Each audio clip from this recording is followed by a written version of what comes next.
So there are a series of problems in classical mechanics, physics that you'll see quite often. So next year, if you guys take a physics course, there's going to be a bunch of these standard kind of problems, and I want to make sure that you've seen them and you have access to the solutions. So we're going to go through one example right now in detail. So the inclined plane, we've talked about it a little bit. You've seen it before, also known as a ramp.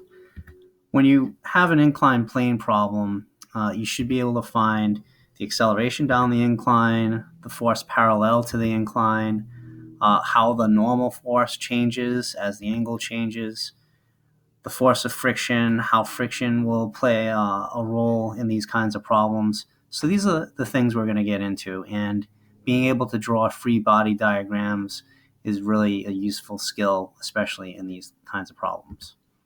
So here's just a quick example, 65 kilogram block at rest on an incline. The length to the bottom of the incline is 6.25 meters, and it forms a 36-degree angle with a horizontal.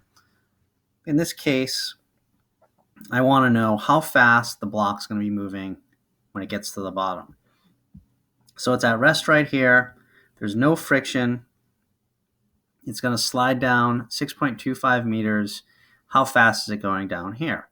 Now, if it was not on an incline and we just dropped it, we would just have the acceleration due to gravity, 9.8 meters per second squared. But this ramp is supporting some of the weight of this object. So gravity is acting based on a proportion of that angle, right? So we have to draw a free body diagram and solve this a little differently. Okay, so first we're going to draw the free body diagram. So we start with the mass to represent the object. And what forces are acting on it? Well, we know that gravity is acting straight down, so we draw a vector for that.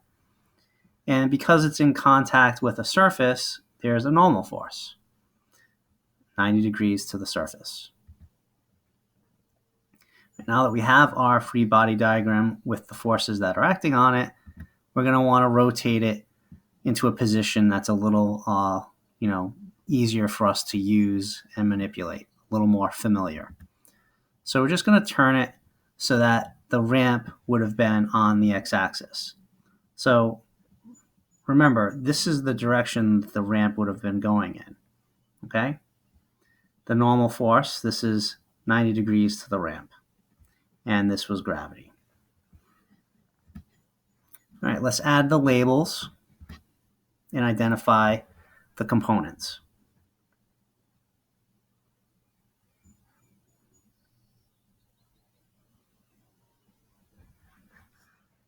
All right, now this is accelerating, all right?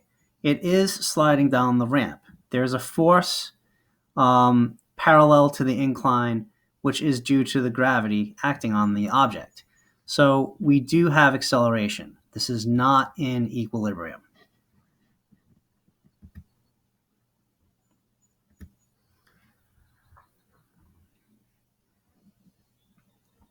Okay, now that we have our force diagram with all the components labeled, everything else labeled, we want to write our sum of the force equations.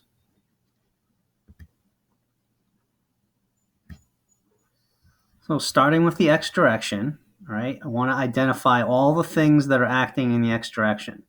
So we have the force of the incline, and we have acceleration acting in the x direction. Those are the only forces in this situation that are acting in the x direction. We start with Newton's second law. The sum of the forces in the x direction equal ma. Identify what are the forces in the x direction. We only have the force of the incline. Now that force of the incline, that is from gravity. So we can kind of pull it and bring it down here and add it head to tail to the y component of gravity. Remember, the resultant of the x component and the y component is the hypotenuse of this triangle. So that is the weight of the object. This angle that we have, the x component is opposite that angle, so we have to use sine.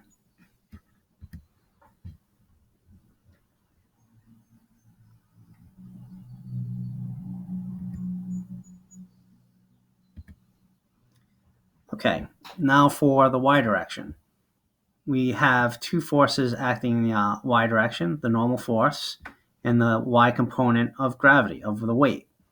Now there is no acceleration in the y direction, so we write out our statement, sum of the forces in the y direction equal ma. The normal force minus the force in the y direction for the weight component equals 0, which means the normal force is equal to the y component of the weight. The y component in this case is the cosine of the angle. There is no acceleration, so we cross that out. That's why this is 0.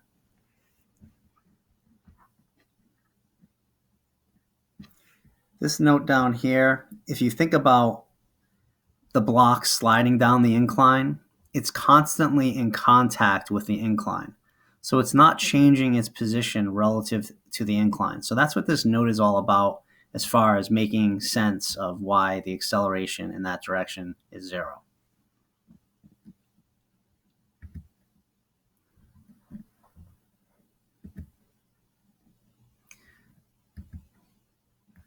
So the normal force, just a side note here, as you raise this incline up, the normal force is going to change. And that makes sense because when it's horizontal, all of the weight is pressing on the surface. So the normal force would be equal to the weight.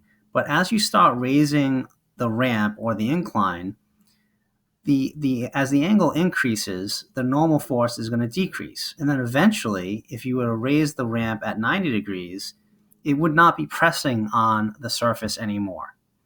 The normal would be 0.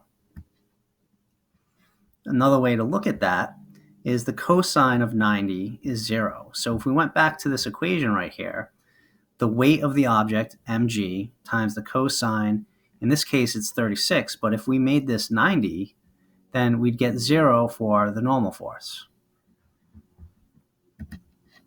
Okay, so the two equations that I ended up with were mg sine 36 equals ma. So this is the force in the x direction due to the weight is equal to mass times acceleration. And then the normal force is equal to the y component of the weight, mg cosine of the angle. So I'm just bringing the image back so we can kind of have more of a reference point of what's going on. So this is the same thing we started with. It's just rotated, okay, so that the incline is on the x-axis right here. So again, the block starts at rest right here, and it's going to slide 6.25 meters to the right. There's some acceleration that's causing that. Well, here's our equation that has acceleration, right? F equals ma, and this is the F right here. So what we need to do is just solve for the acceleration and use some kinematic equations that we've used in the past to solve for the speed at the end of 6.25 meters.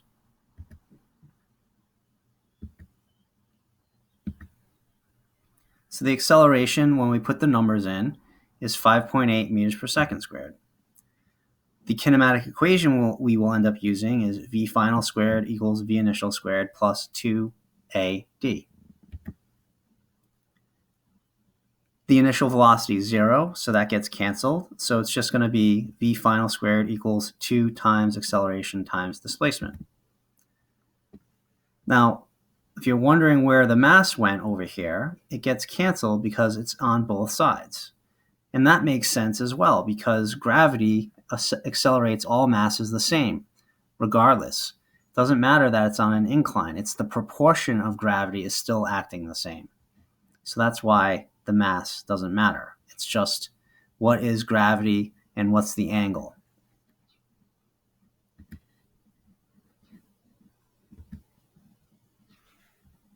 Okay, so when we put the numbers in over here, We have to take the square root of both sides to get v final alone.